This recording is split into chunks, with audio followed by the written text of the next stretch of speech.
Hello, and welcome to the 27th Annual Get Lit Festival.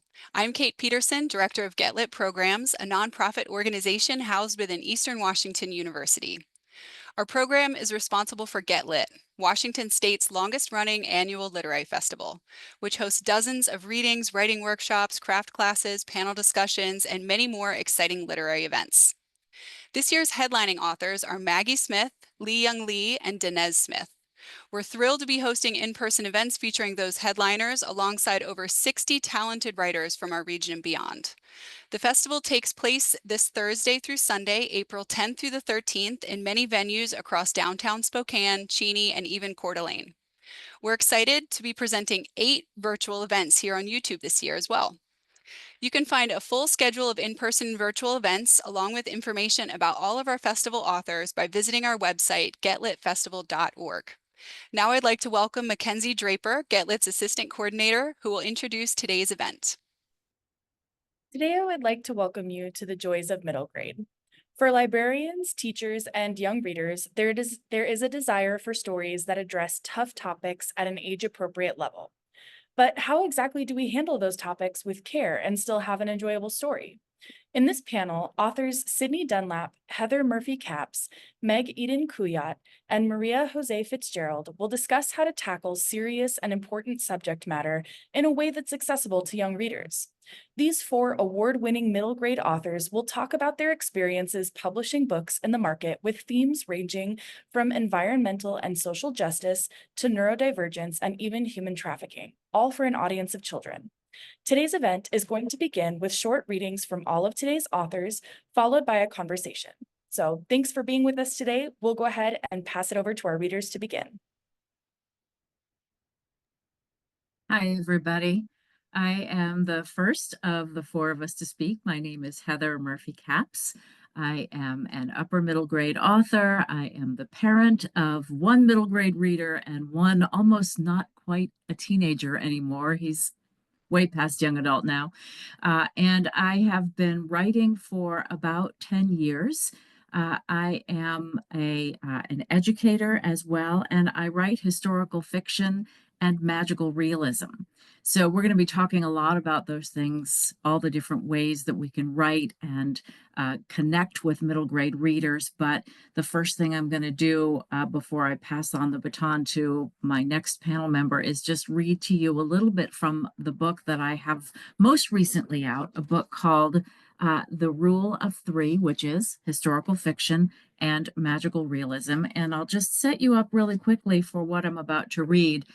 We are in this reading just getting into a big moment that my main character, Wyatt, is having. Wyatt is a baseball player. He is really hoping to make baseball a big part of his life, but he has encountered really strong challenges with microaggressions and racist actions. He's a mixed race student, a mixed race child, not a child, a tween, and he suddenly develops a magical stress reaction. He starts exuding smoke out of his hands and feet when he gets really stressed out. And so right now in this part that I'm going to read to you, we're meeting Wyatt as he is starting to notice this stress reaction in very significant ways. And this is in the middle of the night. I had a dream. He's speaking to his mom right now. I had a dream that smoke came out of my body. And then I thought I was just smelling Dad's thing, but my room actually smells like smoke too, doesn't it? My voice cracked. Mom smoothed my mini twists off my forehead, her hand shaking a little bit. I had hoped that maybe it wouldn't happen to you for more reasons than one. But I couldn't have had smoke coming out of my actual body, right? I mean, that's not even the same as what Dad does. His smoke comes from the ground. It's worse than what Dad does, I thought, but I didn't say. Mom sighed. It may be that yours is slightly different from Dad's. Extra fun, I muttered. It's a family trait, said Dad from my bedroom door. Well, family traits were things like the cowlick Ruby and I both had in our hair, that's his sister, or the freckle we each had on the sole of one foot. Power over the elements was only a family trait in X-Men. Since I was pretty certain this whole conversation was not truly possible, I was joking when I said, "So you're saying I'm just going to start smoking out the room every time I get stressed?" Dad sighed. "Yeah. Be thankful you didn't inherit your grandfather's stress reaction, or we'd be dealing with overloaded electrical circuits." When I started laughing, I couldn't stop. No other real life or even cartoon family had ever had a conversation like this one, and therefore it must not be happening. It was a continuation of my unbelievably bad and weird dream, and I would wake up any minute now. And that's the end of my reading. We'll talk more about where all that's coming from, but for now, let me pass it off to my friend and colleague, Maria Jose Fitzgerald. Thank you, Heather. Hi, everyone. My name is Maria Jose Fitzgerald, and I am the author of Turtles of the Midnight Moon. Here it is. It's an environmental mystery, an eco-mystery. It's told in a dual POV, so the point of view of Borana and Abby. Borana lives in Honduras, which is where I grew up, and Abby is Honduran American and lives in New Jersey, which is where I live now. And I am also a middle grade author and writer. I have been writing for quite a few years now, and I just love environmental topics. I love conservation. My first love was ecology, and I always imbue my stories with some kind of environmental conservation wildlife theme. And I also love mysteries, so I tend to write eco-mysteries. And I'm going to read to you today from my debut novel, Turtles of the Midnight Moon. I'll just read the first page or so, which is from Borana's point of view. And just to tell you a little bit about Borana and Abby. So Borana lives on the coast of Honduras, and she is obsessed with the sea turtles that nest on her native beach. She has a sort of magical connection to one particular turtle named Luna, who she has named Luna, a leatherback sea turtle. And so you're going to get a little bit of a sense of what that magical connection is. That kind of follows through the thread of the whole story, is that special bond between the two of them. And then when I'm done, if I have a little bit of extra time, I'll give you a teaser and I'll read the opening poem of my forthcoming novel, Mystery on Macaw Mountain. And so I'll just get started.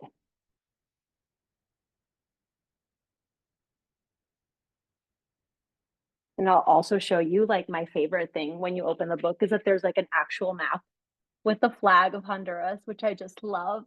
And Pattaya is where Borana lives, but it's a fictional village, and it's kind of a mix of 2 or 3 of my favorite places growing up along the coast. I'll skip the opening poem and I'll just read the first page of the first chapter. Chapter 1, Borana. Borana woke to the crescent moon-shaped scar between her shoulder blades tingling, calling her to the beach, to Luna. She turned to face Tulu's side of the room. Her brother's body was still, his chest rising and falling in a steady rhythm. Borana slipped out of bed and tiptoed to the doorway. She pushed the curtain aside and entered the main room of the small wooden house that teetered on stilts above the sand. Papa snored from the other bedroom. Mama was probably cuddled up next to him with Marisol. The baby was like a tick, always attached to Mama's body. Nobody would notice Borana's absence. The tingling on her back turned to a persistent prickle. She hadn't sensed Luna all season. As far as she knew, her leatherback turtle had yet to lay a clutch. Maybe tonight would be the night. So that's the first page. And then, so Mystery on Macaw Mountain is forthcoming. It's now in copy edits, and it should be out early 2026. So you have to wait a year, but I'll give you a teaser. I'll read the opening poem. And this book is also middle grade, and it's also a mystery. Rather than following 2 protagonists, there are 4. 4 cousins, 2 boys, 2 girls. I grew up with a ragtag group of cousins. And this novel takes place in the Mayan ruins of Copán, also in Honduras. I was inspired a lot by my uncle, who's an archaeologist and works there. So this is the opening poem of Mystery on Macaw Mountain. The year 699 BC. Above Sacred Valley, west of the rising sun, scarlet wings rise and fall. Their shadows glide over roaring river, up a staircase of stones, swoosh, through a grand plaza. Freedom flies. Sweet-smelling smoke emerges from the top of a blood-red temple. Royal gathering of plumes and jade begins. Ara soars above it all, recalling Mama's song, Apu Pauni Pre Palisa, Scarlet Macaw, Fly Free. And with that, I will leave you and pass the mic on to, I believe, Meg. You're next. Okay. Awesome. Thank you so much. This is so cool hearing from everyone. We're good friends and we love each other's books, and it just always hypes me up hearing from everyone. My name's Meg Eden Kuyat. I'm a creative writing instructor in the Maryland area. I write poetry, middle grade, YA, but mostly middle grade in verse. So my first book is, oh goodness, the blur is not helping there, is it? Good Different, which is the Snyder Family Honor title. It's a mouthful. I never get it right. It's about an autistic girl who learns to self-advocate through writing poems. And then I've got forthcoming The Girl in the Walls, which is also in verse, also with a neurodivergent protagonist, about a girl who finds a ghost in her grandmother's walls and does pranks on her grandmother with the ghost, which start out harmless, but kind of go south pretty quickly. And she has to decide if that's really a friend or an enemy she has to find the right way to deal with.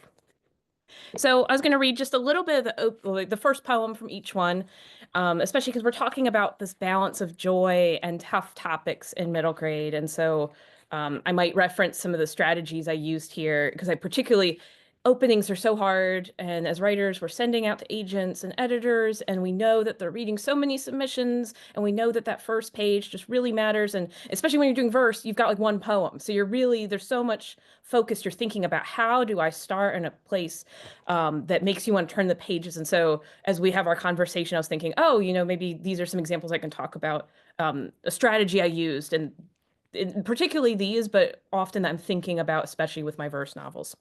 So for Good Different, the first poem is called The First Time. The first time I broke down in front of anyone was in the middle of the evil place, Walmart. All the people and noise pricked inside my head like 100 shirt tags. It was a Saturday, and the aisles were crowded. People yelled. The overhead music crackled. Some smell like sour milk spilled through the air and turned my stomach. And Mom wanted me to decide on a new pair of jeans from the millions of racks. All of a sudden, the whole store, screaming kids and stiff AC air, was folding in on me like two tight hugs from strangers. I ran, locked myself in one of the changing stalls. Mom banged on the door, but I balled up on the dirty tile floor and cried and hyperventilated till my head stopped spinning and my eyes dried enough for me to see. When I opened the door, Mom pulled me out of that store, ditching our groceries by a mannequin in reds, whites, and blues. Once we got in the van, she locked the doors. She let me cry. She opened the glove compartment and gave me a pack of cookies. I always keep some goodies aside for a bad day, she said. But when she calmed down, Mom said, Selah Godfrey, never, ever cry in the middle of a store. Always hold it in till you make it back to the car. That became the first rule for my list on how to be a normal person. And so The Girl in the Walls, I'm going to read the first page from that too. And I'd be curious if you're interacting in the chat and live, if there's things that you notice that are similar or different in these approaches. Socks. Every time I visit Grandma Jojo, the first thing she does is point out everything she doesn't like.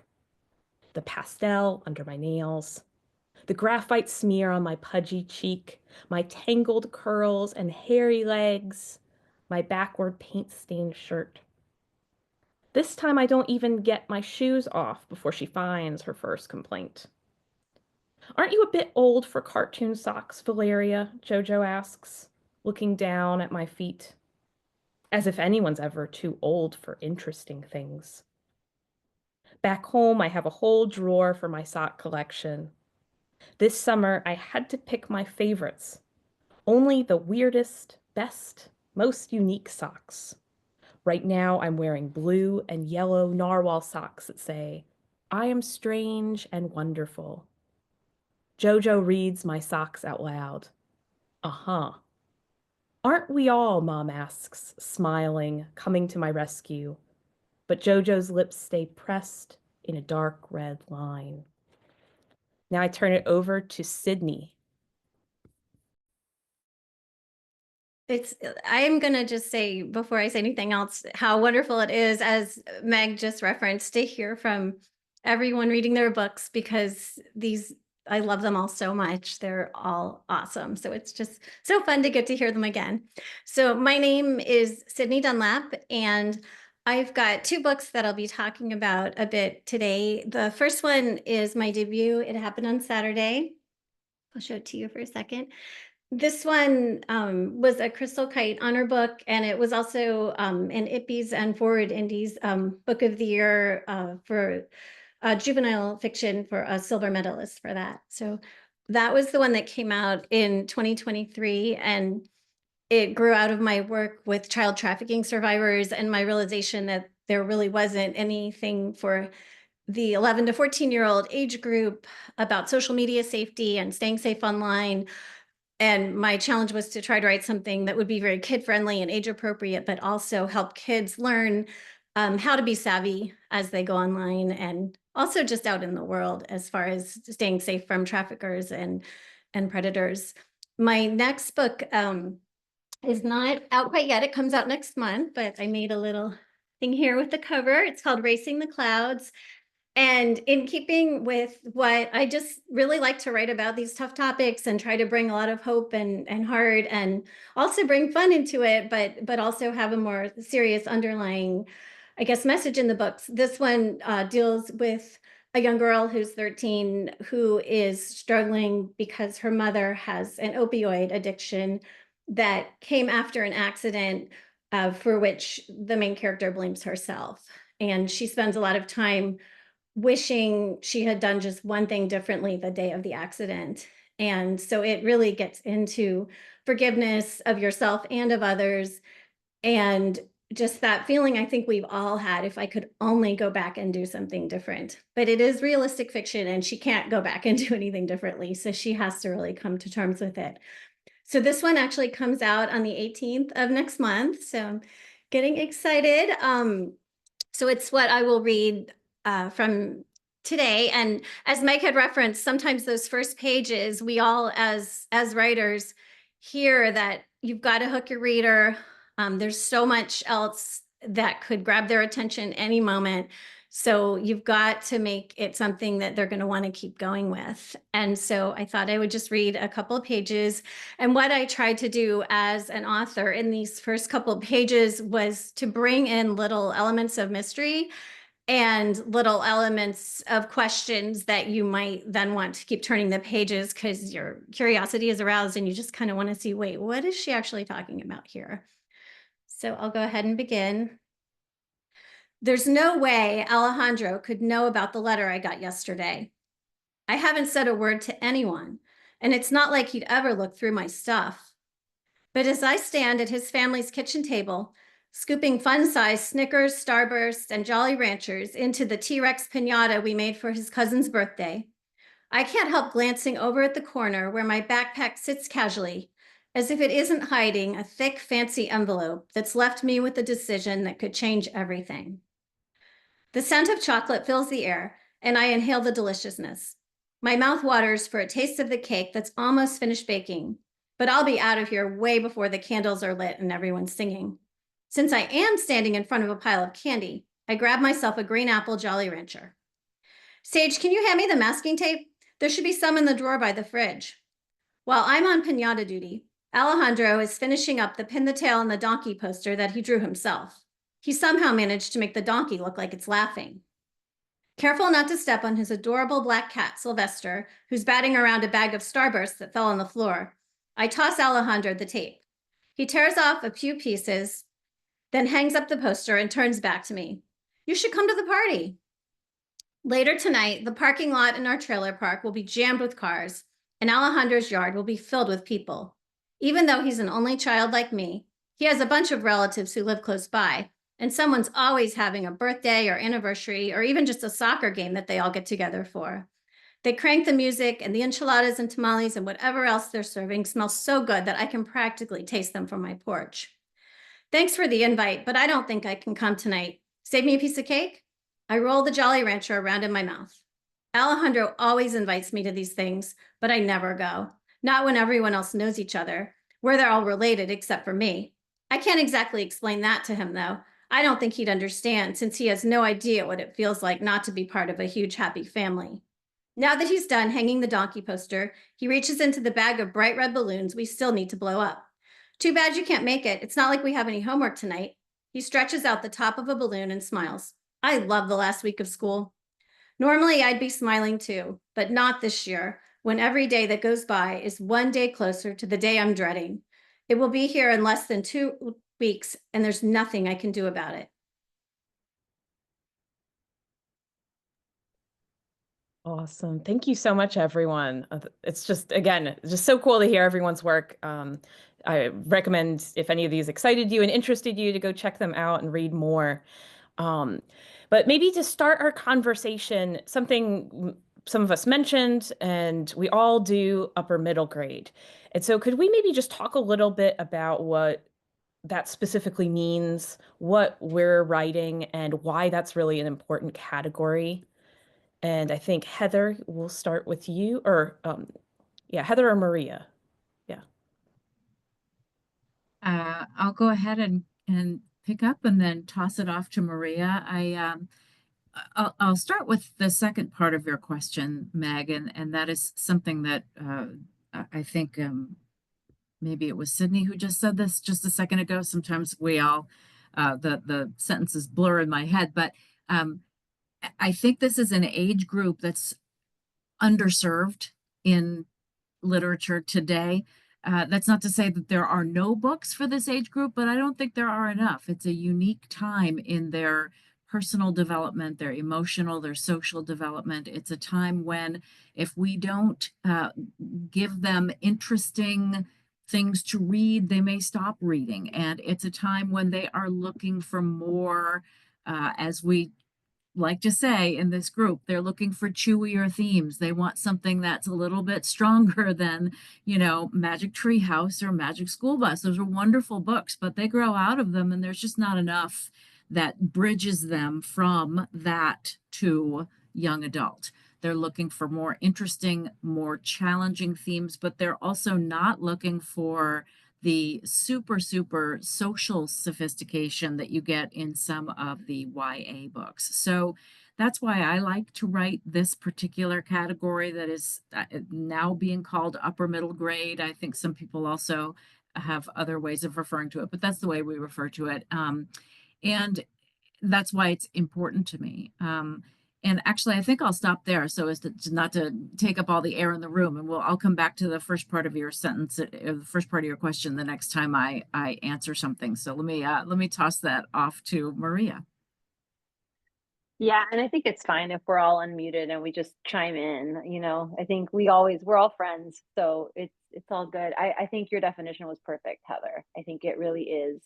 It's about the themes, right? Like real world issues, right? Whether it's, climate change or, human trafficking or social justice, racism, neurodivergence. I think all these topics that are very real and present in their lives, just expanding their world a little bit too, just getting outside of their little world, I think is also important. But I think a big thing for me that I'll just add is that I think I kind of stopped being an avid reader right around middle school, like, 5th, 6th, 7th grade. I just kind of slowly just fizzled a little bit. And, why is that? And that still happens. And I see it in my own, well, not my oldest child, but my youngest for sure. And I think it's just an issue that if we have more diverse available books for this age category, we maybe wouldn't lose so many readers. That's such a good Yeah. point. Yeah, I'm trying to think of what really to add because I think y'all nailed it. Um, I've heard people describe middle grade as the protagonist trying to figure out who am I in relation to my family, and YA is like who am I in relation to the world. And I think upper middle grade kind of bridges both of those things where you're still thinking, okay, I'm in this small sphere of my life where I've got family, I've got my friends, but I'm starting to think at the larger world. Like I know that that age for me, there's hard things happen. And I see it Yeah. with the kiddos I know in my life where just it's hard and adults don't always, I think it can be easy. We can just go, oh, we got through that and you're gonna be okay. And it's important to remind them that there's a finish line, but also to validate those feelings that this is just hard and that you're kind of realizing things maybe aren't as simple as they were before. But like Heather was saying, you're not quite ready for YA, and especially with how the market is kind of stratifying these categories, YA is gradually, because of market demand, getting older and older. And I think that those books need to exist, but we also need books for those kids that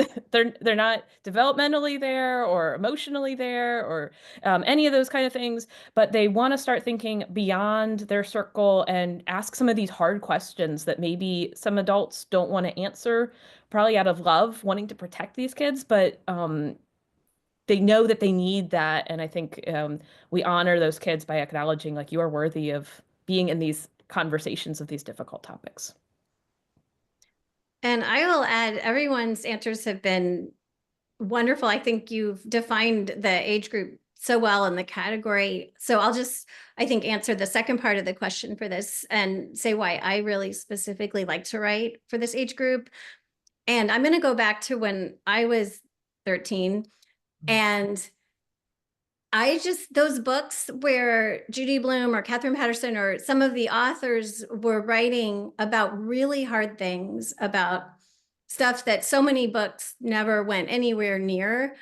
I loved the tough topics. I loved as a kid reading about maybe something had happened to one of my friends or to someone I had heard about or something that I hadn't experienced. And those books really did help me understand, I think, so much better, what it might be like if your parents were divorced. My parents were not divorced, but there was one about that. And, if someone you had loved very much died, what that would be like, to lose a friend. Some of these books were you just went into the heart of the character in such a way that it was like you were experiencing it. And they just never shied away from things that we all knew were happening, even if they hadn't happened to us. And I just really appreciated, I think, even as a kid, that the authors didn't feel like they had to sugarcoat things or say, oh yeah, we don't want to scare you, or we don't want to make you think about something sad. But when you're in 8th grade, sad things happen. You know that that's a part of life. And so being able to read and process and understand, and then some of the books might have been things that had happened in my house or things I had experienced. So there's that also feeling seen by some of these, these things in these books. So I think for me personally, I just want to do the same thing now. With timely topics, with relevant topics, with, I think all of our books really do allow the reader to just go into the head of someone else and see what their experience is. And I think that's why I love these ones where we say tough topics with hope and heart, where we say, let's write about the hard stuff, but let's also not make it some gloomy, depressing, sad book. Let's make these fun to read, and let's make them have interesting characters and really also show resilience. I think as a kid, you can learn a lot. I know that when I read The Great Gilly Hopkins, and the way by Catherine Patterson, and the way that book ended, and the way Gilly decided, I made this mess for myself, I'm going to make it work now. For those of you, if anyone has not read that book, I highly recommend it. As a kid, I just remember thinking, gosh, if she can do that, so can I. I can get through whatever it is I'm struggling with right now. And I think it can really be inspiring for young readers. If I could just, you made me think of something. If I could just quick follow up on something you said, Sydney, you know, what you were talking about with seeing yourself in someone's eyes and being able to jump into someone's life. One of the books that I, to this day, still just think about when I think about being that age and reading these books is Are You There, God? It's Me, Margaret. So Mm. my mom was she was, not shy about talking about that stuff. It wasn't like I wasn't learning it at home. I was one of the lucky ones. But, at that age, we're really not listening to our moms. And if our moms say something, we're kind of like, oh, talk to the hand. But when a friend is saying it to us, oh, now it's something we can learn from. Now it's something that really resonates. So Margaret was a friend, and therefore I could hear more about what these things were that were happening in my own life than and I wanted to hear them from someone my age and a character like that than I wanted to hear them from mom. So I just think that's another piece to this puzzle of the importance of this category for this age group, because even though they are still tied into their families, they're also sort of saying, yeah, I don't really know if you know as much as I know. Or I really don't want to hear it from you. That's a fantastic point. And something before I forget that Sydney brought up that idea of heart and hope and resilience. I think hopefully we can have a little bit more time later to talk about that more, because that's reminding me in a conversation with another author. She was saying her daughter says that there's the award-winning books that they have to read in school tend to be these really depressing books. I can't remember exactly the title she gave them, but it was really just like, and everyone dies, and then you just think about how you're going to die. And it's like, I hadn't really thought about that, but that totally makes sense that if that's the model we're providing, are we providing hope? Are we providing a model for what you do when there's difficult circumstances, how you can rise above? So I think, Allie's daughter said that. Yeah. yes, Allie's daughter was, do you remember what term she used by any chance? No, I don't, but I think you nailed the concept of it, which is like, oh, these are all supposed to be great books, but someone dies in the end, or I walk away feeling like the weight of the world. There's nobody saying, okay, just buckle down because you can get through this and you can breathe again on the other side. Mhm. Yes, absolutely. And so I think if we have tough topics, we have to marry that with some element of hope, not um, kind of naive or foolish hope, but sincere, truthful hope of how you can get through difficult things. So um, I'm modeling that as that's a light, a beacon for us at the end of this panel, because the next thing we do want to talk about is diving in a little bit more to that tough aspect. And as we introduced our books, we introduced some of those tough topics that we talk about, and I invite everyone to say more about that if you want to. But I'd also really love to hear like what drew you to this topic and why middle grade for this topic. Hmm. Maria, if you'd like to start. Sure. I mean, I think it's so funny because when I started writing this novel back in 2019, so much has changed since, in just the 4 or 5 years. Oh my God, 6 years. Holy moly, when I started writing it in 2019, that was 6 years ago. Um, but what drove me and why middle grade? So, like I said, I have a bachelor's in ecology. So I just environmental topics and themes have always had a really big place in my heart, in my life, in my daily routines, the way I am in the world. And growing up in Honduras, being away from home, missing certain aspects of that.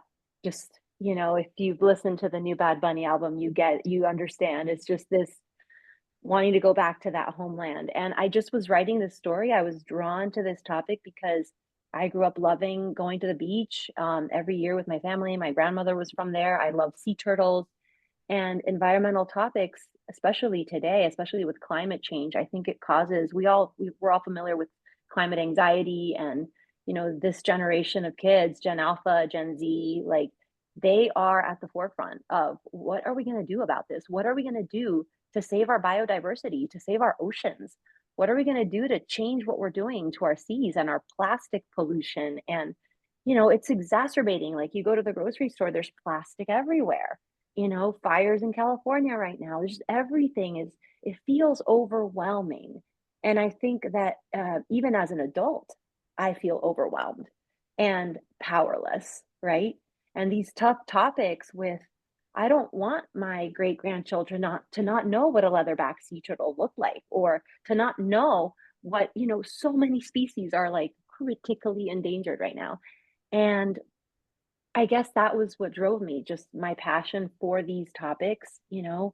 Um, I mentioned this environmentalist photographer, Christina Mittermeier, in my novel. She is somebody that Abby, the other protagonist, who I didn't read her chapter, but she's an amateur photographer, loves wildlife photography. And her whole arc, the way I developed this character was coming away from behind the lens, right? And taking action and engaging with the world and with communities. And so you know, what drove me to write this was just all these things that I just really love, and her photography, and just what to do about microplastics and plastics and pollution and climate change, and how can I write a story that's going to keep kids engaged just through the plot, through the mystery, through these two main characters, but then also weave in a sort of stealth way, like these themes of environmental issues. And then in the end, offer some hope. Like, there is something you can do in your community, just where you live, this little village of Pattaya. Like, you can do something. And then the other theme I touched on was also, and I think we all touch on this. So maybe I'm the only one with like a climate environmental issue, but then I think all of our novels, we bring in some friendship themes, some difficulties with friendship. And then I also brought in, and I think this was more personal. This is the more personal part too, is forgiveness. Like, it's hard to forgive, and, wrestling with repairing and forgiving others for their wrongs and their wrongdoings, as big as the wrongdoing might be.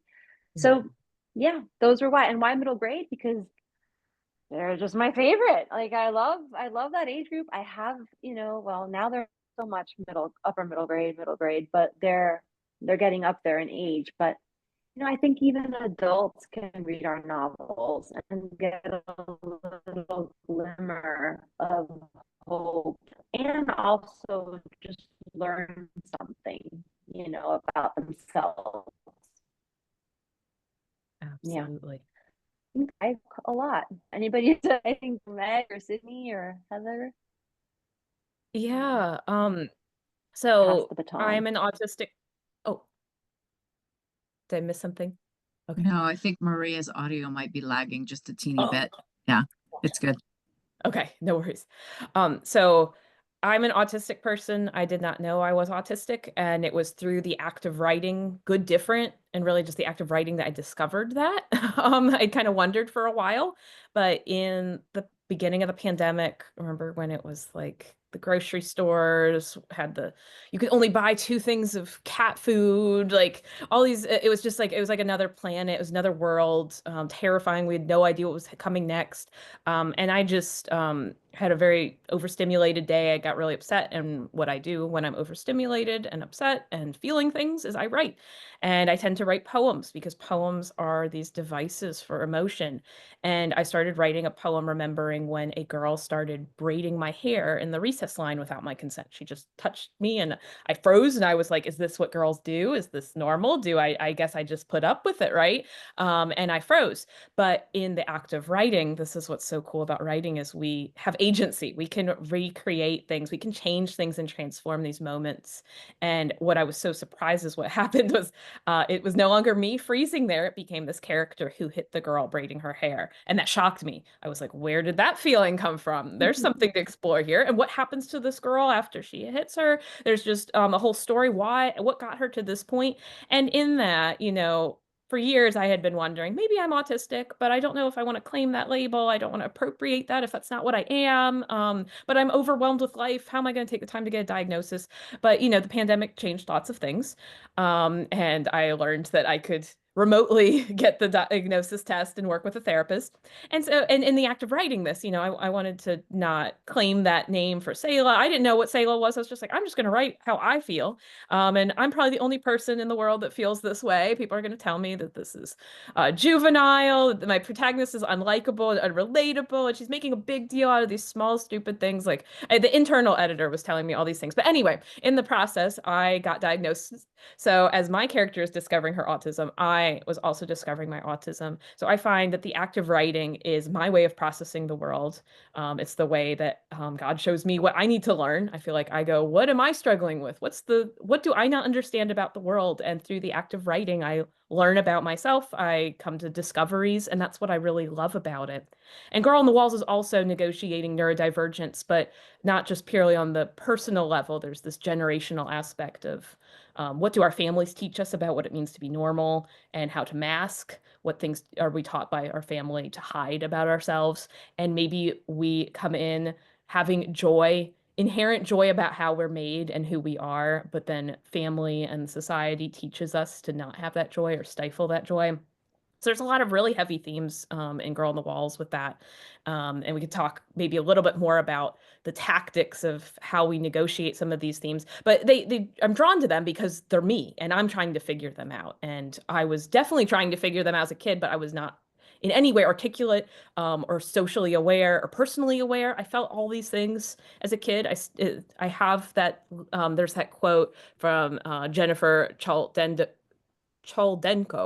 who describes being a middle grade writer as being a professional 12-year-old. And that hits me because 12-year-old Meg is alive and well in me. 12-year-old Meg's insecurities are alive and well. And so I find that middle grade, I'm coming to naturally because it's uncomfortable. It's not what I wanted to write YA because I started writing as a YA aged person.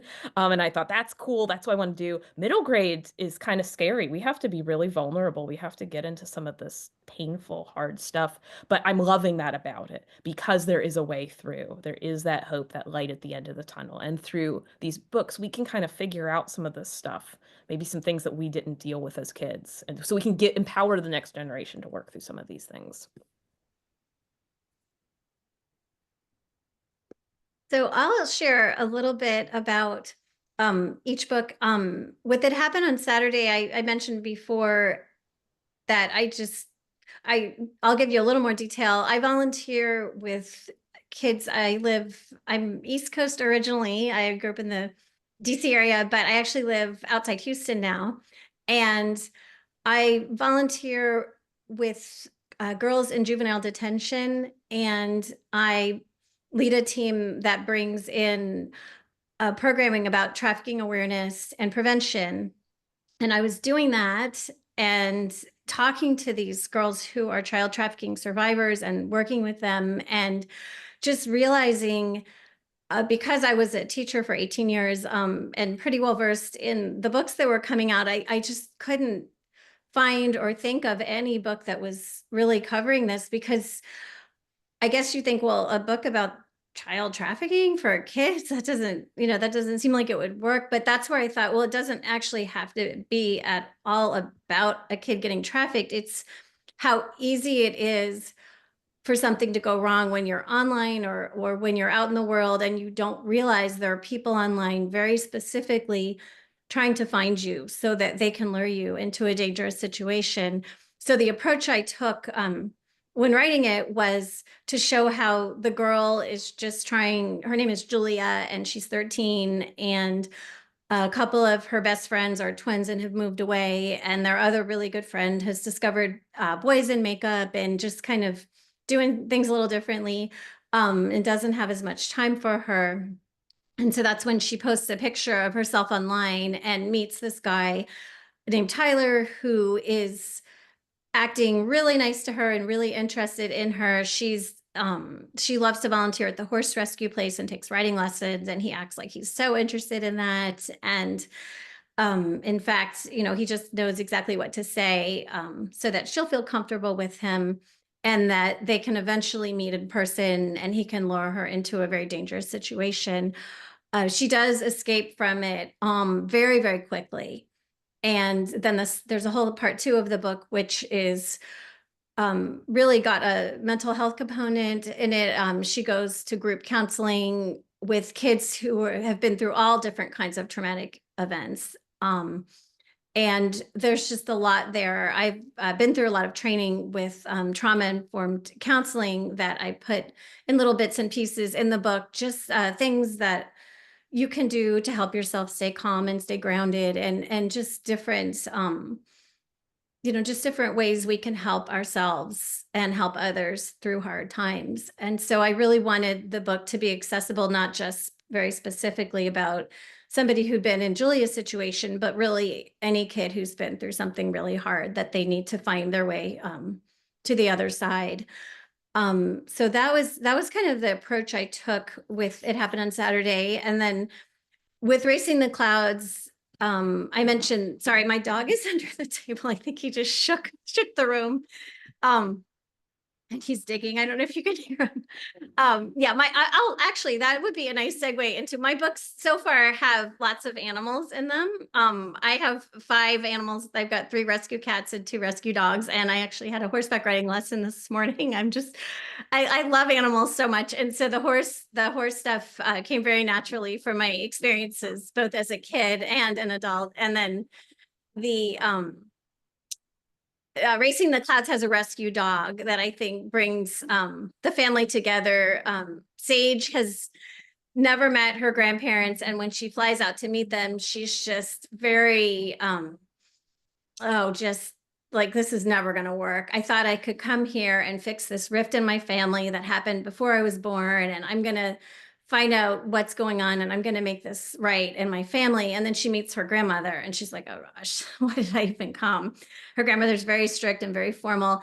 But then she actually finds a rescue dog, and little does she know that her grandmother actually, loves loud and messy, and you know how dogs are with all those qualities that you wouldn't necessarily associate with a really strict formal person, but they both have a soft spot for dogs. So just when we're talking about incorporating that heart and that hope into these harder topics, the flashbacks that Sage is having to her mom's opioid addiction and to her mom being high and to her mom going through withdrawal and just all these really hard things that are in there, I think are balanced out by this dog that's just adorable that she finds, and some fun things with friends, going to a concert with a friend and fun things like that. So I think just from the writing perspective, when you're trying to write about something that's going to be hard, if you can think of really fun, happy, just carefree childhood things that are part of life too.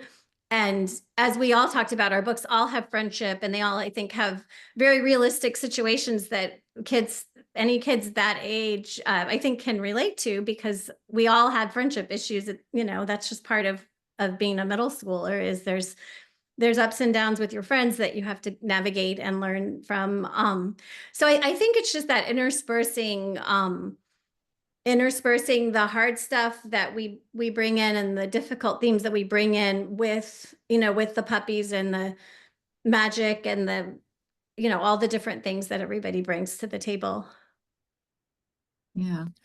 Yeah, definitely. Animals are a wonderful way to find connections with our readers and find connections with ways to talk about these really difficult subjects. Meg, you were mentioning that you were a YA writer, and I will tell you that my first book that I wrote was YA. And we're writers. We know that the first book you write is terrible. and you don't even necessarily know it. Like, I thought, before I became a kidlit writer, I was a television news reporter. So I've been writing my whole professional career, and I knew there was a big difference between writing for TV and writing kidlit. So I fortunately was at least understanding that I had a big learning curve. But I thought I had done it. I thought I had read all the books and found the right people to read it and really worked hard. And I looked back at it only a year later and realized how terrible it was, but also realized that that wasn't my audience. I didn't want to write kissing. I didn't want to write any of the things that, if my kids read it at the time, my kids were young enough that if they read it, they'd be like, I maybe wouldn't even want them to read it. So, so that's sort of why I landed in middle grade and really found a great home here, because of all the things that we've been talking about, this being a fascinating and important and wonderful developmental period in these readers' lives. They are, not to be underestimated. They are interested and able and ready to tackle a lot of great thinking. And I think sometimes readers who are maybe just, you know, this side of college, I won't tell you how many years it's been since I finished college, but I think that some of us tend, and this group is not part of this, but I'm speaking globally. When I look at people who are talking about books that they have, on social media, well, I have a book that is about such and such thing because kids today really need to know that X. And I think, kids aren't going to read preachy books. Kids aren't going to read books that tell them we did it better than you and you need to do it better than, you're doing now. What kids want is what we've already said quite nicely in this group is they want to plug into people who are going through what they're going through, who feel the things they feel, and have some ways to look at what they're feeling, fresh perspectives.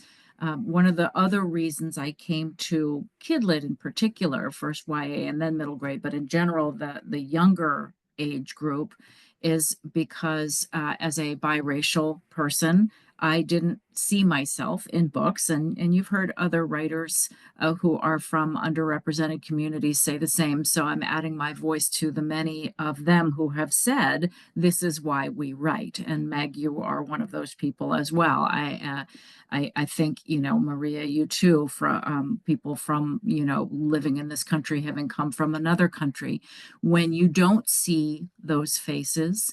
And when I'm giving my children books, I want to give my children, who are also biracial, books that have everybody. I want them to read, and they loved Good Different. I want them to read about girls who are discovering their own neurodiversity. I want them to read about Abby and Barana, who are finding ways to be friends and preserve and protect our ecology, our environment, and also one who comes from another country and for whom English is not a first language. I want them to read about girls who are learning how to have some agency, like Julia and Sage, who are learning how to protect themselves and not just taking all this from the adults. They're doing it themselves. And that's another key component of writing middle grade, is that your characters are doing it for themselves. They are figuring it out. And that is a wonderful place to be as a reader, to see a role model of someone who's your age, who's doing it for themselves. I chose, well, actually, historical fiction chose me. I didn't know that I was going to write historical fiction until I started writing Indigo and Ida, and then Rule of Three, and realized that I also had a home in the value of seeing where we've been as a way to tell us what to look ahead for. And I struggle with characterizing that because it can be really full of a lot of cliches, but I think the sort of the fundamental thinking, my fundamental thinking, and I know a lot of folks in the literature world are with me on this, we have to be able to unpack where we've been. We have to be able to look at those stories and look at those events and help them point us toward a tomorrow that includes more people and is a smarter, stronger tomorrow. And for any number of the historical events that we know a lot about, there are so many we don't know a lot about. And that's where Indigo and Ida came from and where the Rule of Three came from. And I won't go too much into it, but the Rule of Three is about a historical incident that I don't think is in any history books today. It's about an incident in Philadelphia in 1985, where the city of Philadelphia actually dropped a bomb on one of its own neighborhoods. And you ask most of America what they know about MOVE and about the city of Philadelphia dropping a bomb on its own neighborhood, and they'll say, oh no, that doesn't happen here. We would never bomb one of our own country or our own neighborhoods. And people have even said that to me. When I was first starting to write this book, I actually lived outside of Philadelphia when that happened. So I saw it play out on the news. But this many years later, when I mentioned it to somebody, that person said to me, "Oh, that wouldn't happen here." And I questioned myself. I thought, "Oh my gosh, am I remembering this wrong?" So I went to the Google, and sure enough, there it was. And I thought, oh, not only do a lot of people not know about this, but their feeling is so strong that we would never do this, that it caused me to question my own memories. So that's another reason that I live in historical fiction, not just because I think that all of my memories are like that, but just that I think it's important to locate these events in the history that all of us today know. And I didn't touch on magical realism in that, but I don't want to keep going on and on. So I'll come back to magical realism and talk about how that fits into the whole picture. Can I just quickly add, I just had a thought as all of you guys were talking. Can I just quickly chime in with like a thought? Yeah. It says my internet is unstable, so hopefully I won't go away. I was thinking like when we were talking about, tackling these tough topics and why we write these tough topics, and it's a lot of it is very personal, right? Like like for Meg, her discovering her own neurodivergence, like Sydney worked with, you know, um, children, teenagers who had experienced child trafficking, and Heather, you too, like all these personal experiences, and me too. And I was just having this thought, and it's not fully crystallized, so I'm just gonna put it out there where it's like you don't want to like trauma dump like the stuff that like you get that riles you up, because it's like if you read my journals and all my like the environment and like family and like gender roles, like all this stuff that like we deal with from our own like childhood, our upbringings and all this stuff, it's like keeping in mind like that we're storytellers, like we tell stories, right? That's like what we do. We write, we create worlds, we create characters. That's the beauty of fiction that I was thinking, like, so there's like the real world and like trauma dumping in our journals, and then like we don't want to do that in our books, right? Like we want to make sure we keep it real, and that it informs like our characters and their arcs and like the world that they're living in, but that it's not like this trauma dumping. Because my editor told me this. She said to me, I had a book that they didn't acquire way back earlier. And it was, it dealt with tough topics. It dealt with dementia and death and grieving and like, you know, heavy topics. And there was still some, magic and the other fun elements and humor, a lot of Taylor Swift. But I think she felt at the time that it was too heavy and like we needed something a little bit more hopeful because of everything that was going on in the world.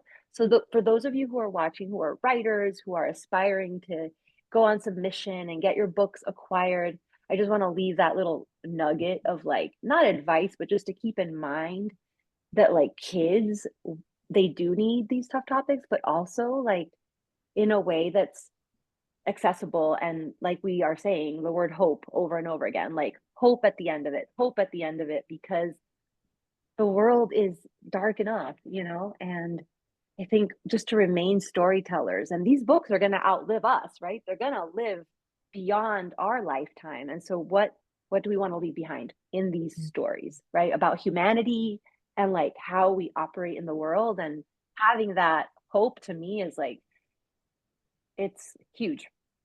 I just wanted to say that because I feel like we're all talking about tough, tough, tough, but we don't mean for writers out there to like, dump trauma into their stories. And Maria, that's absolutely perfect, because actually my next question that I thought we could talk about is how do we handle these topics? So I think you're asking that question perfectly. If we have this difficult stuff, how do we navigate it? And I think especially with the industry, because there is some subjectivity. I loved that book. I am really sad your editor didn't acquire that book, and I hope it gets another life in the future. Me too, Meg.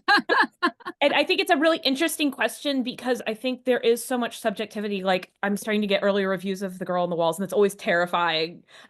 And there's people that say this is too dark.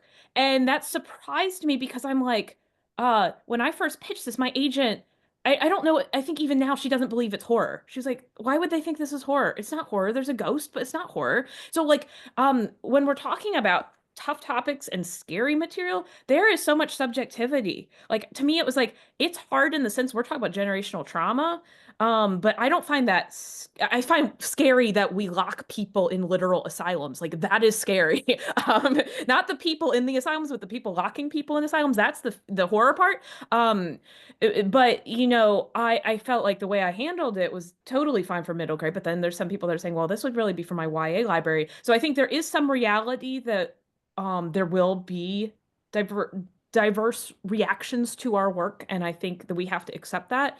But at the same time, we are trying to sell these books, so we are trying to think, how can we appease the educators, the editors? Because, and I hate saying that, but I also feel like I have to say that because the reality is we're writing these for these kids, but we have these people in power over us who are the ones that take these books and get these books to the masses. Like my books would not be read and received if I did not have an amazing advocate at Scholastic and that Scholastic was backing me up. Like it's getting into kids' hands. If I self-published it, it would not be getting into these kids' hands. So that's a little rambly, but I would like us to talk maybe a little bit about how we balance this and I think we've got a certain order, so I'm going to give it to Sydney in a moment. But I did want to, and when Heather, when you get here, I definitely want to hear more about the magic because I know for me, for Girl in the Walls, it started from an upsetting family experience where there was an experience where I was seeing somebody treated a certain way. I felt treated a certain way in relation to neurodivergence. It was very upsetting.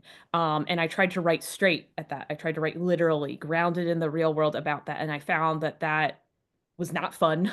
That hurt.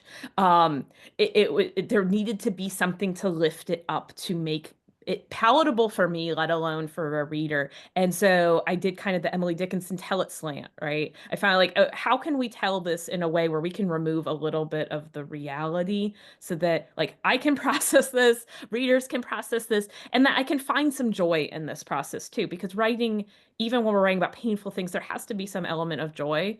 I think poetry is the act of finding aha moments. It's an act of discovery. It's going on a hike. And so I was like, how can I infuse joy? How can I find something interesting to get me to talk about this? And so for me, that was adding a ghost. That was adding some supernatural element where we could play, that we could remove it a little bit from reality. And I think that helps the reader too. That I think of the Clackety, which is a horror book for kids that talks about some really hard things, and there is like a serial killer in it, but there is a removal of time, and there are these magical elements too. But people particularly point out like he was a long time ago, and then that distance helps us as readers. So that's one approach that I had, was kind of that magic. But anyway, I want to give it to Sydney and hear from everyone else of how you're approaching difficult topics and how you're having that balance. Hi. So, my other dog just came in. I apologize if you hear my husband's trying to get her out, but they've decided to do what they want today. So I'll just hope that she doesn't do anything interrupting. So yeah, I think that when you're writing from, the perspective of I want to have a story for this age group, and I want to be realistic, but like Maria was saying, not make it a trauma dump, not make it something that will upset kids or be too hard for them to read.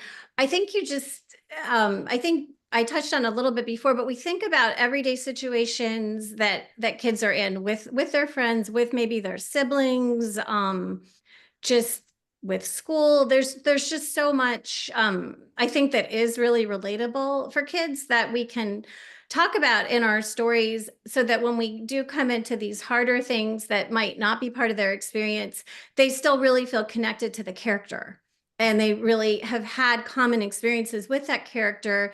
And that character, even though maybe they're having some different experiences, they still have a lot of the same hopes and wishes and dreams and things that the reader can also relate to.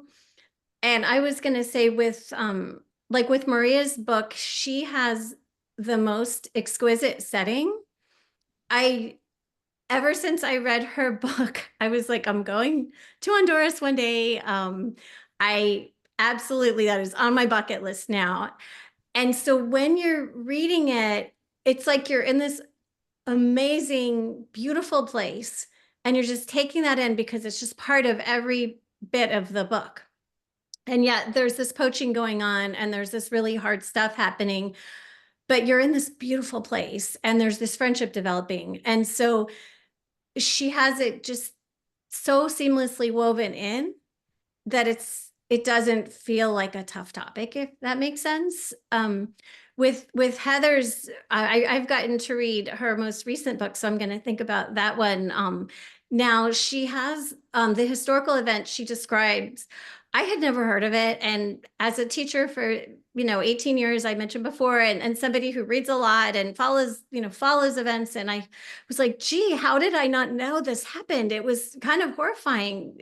But she has sports done so well, and friendship, and these things that are just very I think kids love the sports, and the way she describes the baseball and the way she describes the team, and then sort of the rivalries between the kids, and it's all just so relatable and so enticing that as a kid you are getting to this hard stuff too, like, oh my gosh, what are these people doing? But yet she's got so much that just feels so safe and fun and very comfortable as far as people's experiences, that it fits in so well. And then with Meg's books, I've read both of those too. And I guess I'll talk about the one that's coming out soon. They're both brilliant, but with The Girl in the Walls, it's the same thing. She has this situation. I mean, a lot of kids, I think, get in situations where they kind of get forced to visit a relative, right? And maybe it's not exactly how they wanted to spend their summer. So her situation is extremely relatable. And then the grandma, who is, not exactly the dream grandma, we'll say, just the way she is. And those emotions, and then the finding the friend in the wall and not quite knowing if this is someone she can trust or not. At that point, you've had so many common experiences, because I think what kid hasn't had that relative that's difficult, that you really are rooting for, you really understand her, but then you get into this mystery, and I literally couldn't put it down because I really did not know until the end what, exactly, what would be okay and what wouldn't be okay as far as trusting this girl and what was going on. And it just, oh my gosh, it was just heart pounding. And so, but yet you learn so much, and there's so much positive emotion then by the healing that comes in the end. So it wasn't just that I can't put it down because, it's so, it's such a page turner, because it is, but then you also have that catharsis at the end, and you have that feeling of, okay, there is hope. There's just a really good feeling that it leaves you with. So, I just wanted to share, really, I had talked about mine a little bit, how I did them last time. So I just wanted to share in this answer about what I love most about everyone else's, because I think it's just, as everyone's been saying, it's just, you find this joy in spite of the hard topic. And I think that's what life is, right? I mean, we live in a really hard time right now. And I think probably any time in history is hard. But if you pay any attention to anything that's happening in the world, it's just so hard right now. And kids know that. And I think it's finding that joy in spite of the difficulty. And I think maybe that's what our books are all doing as well, that we're not going to pretend it isn't hard, because it is, but yet there can still be a lot of joy at the same time. Thank you, Sydney. I just thank you so much. And I'm going to try to do the thing Maria's doing, where she makes the little hearts come out of her. I can't do it. I I couldn't thought do maybe it. her hands were making it happen, but they weren't. So that's something for me to take back with me to learn how to do. But this is me making hearts fly at you, Sydney. I love being with these women because we love each other's books. We are genuinely huge supporters. And it's one of the things I really love about the Kidlit community in general, in a world that is often fraught with ugly competition, I really genuinely feel like this is a great space to be, where we are all here lifting each other up and genuinely believe the fact that a rising tide lifts all boats. Our goal is to get kids reading, to keep kids reading, to talk about things that matter in lots of different ways. And so, so thank you, Sydney, and thank you to Meg and Maria as well for being such a supportive group of writer friends. I want to talk and build a little bit on the concept of making these topics accessible. And one of the things that you face if you're going to tackle tough topics is, how are you going to do it? Are you going to use, are you going to get into this conversation because you're going to be talking about friendships and friendship challenges? Are you going to get into this conversation using poetry, using verse as a way to give someone a different lens on how to think of things? Are you going to use animals? I chose magical realism for a couple different reasons. Indigo and Ida has a bit of magical realism. Rule of Three is much bigger use of that literary technique. And, you know, these are, most of you that we're talking to now are writers and readers, but just to be clear about my terms, magical realism is a literary technique that uses magic not as a supernatural force, not as bibbity bobbity boo godmothers tapping you and turning pumpkins into carriages, but as a part of normal life that is unremarkable, but that helps, because it is there, form a bit of a buffer between the characters and the difficulties they're facing and the reader. And so I choose that as a deliberate technique when I'm writing, because of the fact that the stuff I'm writing about is tough. Dropping a bomb on a neighborhood in Philadelphia is not necessarily a conversation starter at the Thanksgiving table, right? So how are you going to get to that? It's important to talk about, but you don't want to get to it without finding a way to give that buffer, finding a way for readers to see that there is an enormous amount of stress that this character is having. It's coming in smoke. But how about if we do a couple things? Make the smoke, or make the stress visible, and that way we can see what the stress is doing to this person, as opposed to some of the more invisible ways that stress can show up in a character. And those happen to my character Wyatt too, but the stress is visible. How about if we also talk about the fact that these are the kinds of things that you can actually cope with? Mental health is a part of this book. And it is a challenging part in the beginning when we're talking about the genetic legacy of trauma, and how Wyatt's dad has the smoke and Wyatt's grandfather had electrical outlets, shorting out because of his stress. But what if we also say, hey, you can cope with this? You can come out the other side. We can talk about the fact that you have enormous stress, that you have a legacy of historic pain, that you have current pain that you face every day. But we can give you, and in my book, I have a counselor character that helps walk them through these mental health pieces of it. But again, not making it too heavy, not giving that sort of, now we're going to talk about the sadness. It's just an opportunity for us to have characters that walk through it with a little bit of humor, with a little bit of learning, with sports. I'm a baseball mom. I'm a softball mom. I live very close to the diamond. My kids always have a bat in their hand, and I was a gymnast myself, so I had to learn how to love it, but now I do. And so that seemed like a natural way to combine the levity that is, I hope, part of every child's life in some way or another, with the tough topics that that I would like to hope can be part of their conversations as well. Even if it's not, the bombing in Philadelphia, even if it's just in general, let's talk about history. Let's talk about the things that maybe we didn't get right in this country or in this world, but we can't figure out how to do it better if we don't know what we didn't get right in the first place. So that was a little bit of a mishmash of all of the things, but that's in the big picture. That is why I chose that literary technique, and why I like to stick with it, because of the fact that it does allow me that opportunity to separate the reader from the tough topics, and it allows me to in this case, with the rule of three, give a visual element to part of what's happening to my character so that my readers can really see. And it also gives me a way to show how my reader can work with that stress that happens. You know, I can find a way. First, he uses the smoke as sort of a superpower, and then he learns how to control the smoke. Okay, and I'll stop there because I think we're almost out of time here. I want to make sure we can wrap up. I'm just gonna say one thing. Magic, humor, all this stuff, love it. Same answer for me. So I won't repeat it, but maybe Sydney, since you want to go to Honduras, we'll have to plan a writer's retreat out on the beach somewhere. I want to come. So we'll just putting that little seed out there. We'll head down there and you can see the palm trees and the mangroves for yourself. 100% in. That sounds amazing. Everybody, let's do Okay. it. All right. Yeah. Yes. And I think you have to upgrade your Zoom to have this happen. Oh, yeah. okay. I thought I had the upgraded Zoom, but maybe I'm not logged into my Zoom. Anyway, I'm going to keep working on that. Yeah. It's Well, pretty but- cool when the parts start flying.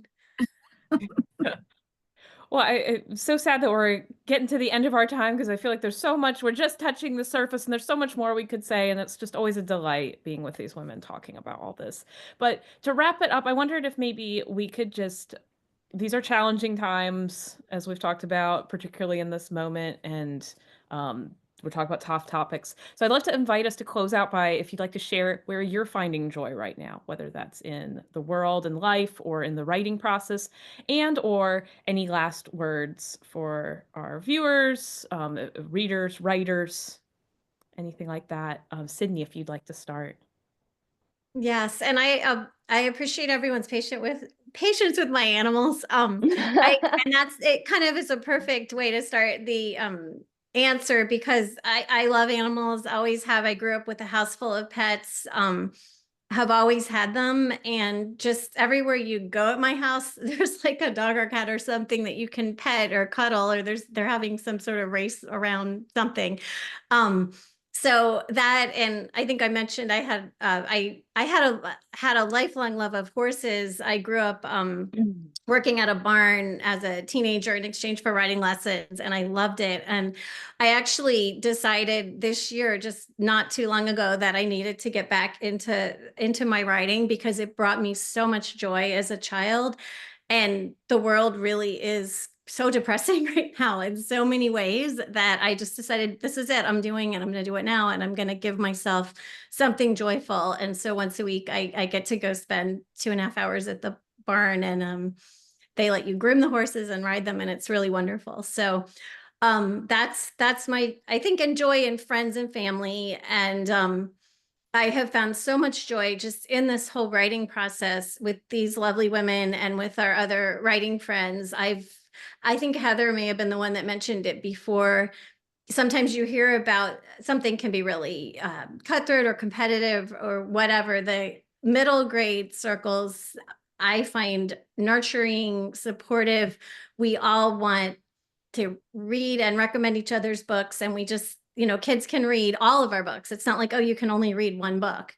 So it's that whole thing. Let's just share and support and all work together. And when one person gets an award, we all celebrate. And it's just really a wonderful place to be. So I find so much joy just in the wonderful writing community. I love that. I am finding joy in definitely drafting a new book. My happy place is definitely in writing. It's funny, Sydney, when you said riding, I knew you were talking about horses, but it sounded like writing as well. And I thought, how wonderful for you that you're riding and writing. And I don't have both, but I am drafting a new book. And I am just trying to take joy in small things like the fact that we have a full moon. The first full moon of the year is out right now. Trying to take a moment to let things like that wash over me and remember that the things that are happening outside of my control are still transient. Even if it takes a little while for them to be transient, they are still transient. And loving on my kids and enjoying my friends and just trying to be. Oh my God. I kind of feel like I need to figure out how to bring a little more joy. Just because 2025 has been like already kind of wild. But I do do what Heather is saying, like just on a day-to-day basis, just stop, pause, try to be present and appreciate the moon, my children. I have 3 cats and 3 dogs, so also I just love my pets and just slowing down and just appreciating those little moments every day. I do have a new project that I'm finally feeling like I can come to the keys with. So that I think will also be some joy in 2025. Just because of my schedule with macaws, I've been frantically editing and now I'm done. So now I can take a little breather and finally tackle this new project. And writing brings me joy. And then you guys, like this right now, I'm like so happy to be here. This is amazing. I love that. Yes, yeah, this is a highlight. This is gonna energize me for the rest of the day. This is so good. Um, I'm also finding joy in a new project. Actually, it's an old project. Heather, you talked about first books. I'm going back to my very first YA that ever went on sub with an agent in the ages ago because I just love that character. And it's a really cute chess romance with not so cute chronic illness, embarrassing things.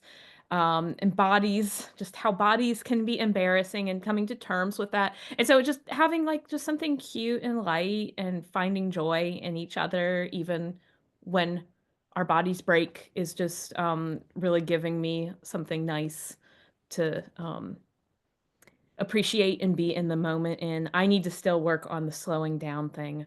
But I'm also excited because this annual video game conference is coming up at the end of the month that we go to every year, MagFest.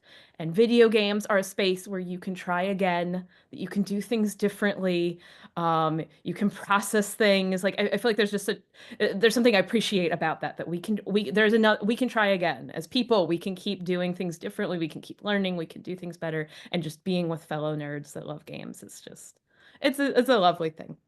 But anyway, I thank you so much all for being here. Thank you so much, Get Lit, for having us. We're so honored to get to be a part of what you're doing, and that this is going to get to be on YouTube. That's so cool. Thank you so much. Thank you all. That was just so wonderful. Talking about bringing joy, that definitely brought joy to my heart today. So thank you for that. I learned so much from this conversation. You all were so insightful. So thank you for sharing your work and your personal experiences with us. I really especially love the important point that you brought up up at the front about what a pivotal age group this is for developing lifelong reading habits. That's really good to remember because I feel like some of us in the writing community, we get so embedded and we feel like we were just born voracious readers, but we probably got that way because the books we were reading were so engaging and fun and relatable, like all of yours were today. So I'm sure this is going to be a really, really useful conversation for a lot of our festival goers, both readers and writers. So thank you again.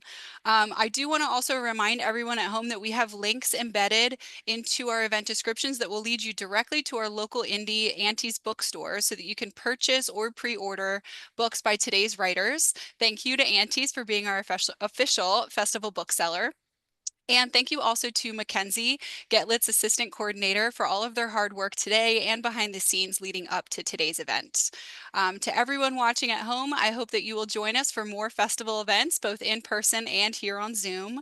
Please visit our website, getlitfestival.org, for a full schedule and more information about all of our authors, including today's 4 talented writers. Thank you again for joining us, everybody. Goodbye. Thanks so Bye. much for Thank having you. us. Thank you so Thank you. much. Thank you, Mackenzie. Thank you, Kate. Thank you.